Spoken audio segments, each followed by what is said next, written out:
Rajini sir வந்து அழுத்தம் குடுத்து அவர் வந்து அரசியல வரவணா பண்ணிட்டாங்க. இப்படி எப்படின்னு வாய்க்கு வந்தபடி பேசும்போது நம்மளுக்கு வந்து என்ன ஆகுதுன்னா, இவங்க வந்து சரியான ஒரு பாதையில போலன்னு.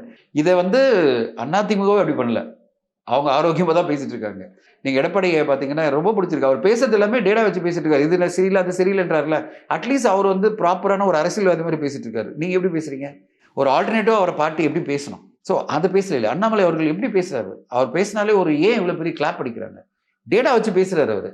ஓகேங்களா? இன்னைக்கு ஏன் திடீர்னு வந்து ஒரு 4, 5 வருடங்கள்ல அண்ணாமலை அவர்கள் வந்து இவ்வளவு பெரிய தலைவரா இங்க வந்து கொண்டாடப்படுறாரு? இளைஞர்களால ஒரு எதிர்பார்க்கப்படுறதெல்லாம் எப்படி இருக்காரு? அவர் ஹி வாஸ் நோபடி. ஒரு ஐபிஎஸ் ஆபிசர் கர்நாடகால. இங்க இப்படி பெரிய மாஸ் ஆளுமை 4 வருஷத்துல எப்படி வந்தது அவருக்கு?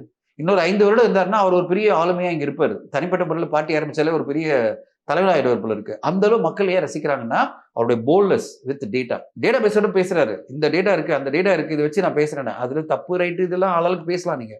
பட் அவர் கிடைச்ச டேட்டா வச்சு அவர் ஆர்கியூ பண்றாருல்ல. நீ ஒழுங்கா டேட்டா வச்சு பேசு. லா அண்ட் ஆர்டர் ப்ராப்ளம் இருக்கு, இது இருக்குன்னா அத வச்சு பேசு. இத விட்டு 3வது விஷயத்தெல்லாம் ஏன் கொண்டு வர? ரஜினி சார் வந்து அழுத்தம் குடுத்து அவர் வந்து அரசியல வரவணா பண்ணிட்டாங்க. இப்படி எப்படின்னு வாய்க்கு வந்தபடி பேசும்போது நம்மளுக்கு வந்து என்ன ஆகுதுன்னா, இவங்க வந்து சரியான ஒரு பாதையில போலன்னு. சோ இவங்க அந்த பாதையில போயிட்டு இருக்கிறத பத்தி தான் நடக்குதே தவிர, இவங்க வந்து டைவர்ட் பண்ணணும் அப்படின்லாம் இல்ல. அது பெர்சனல், இது அரசியல்.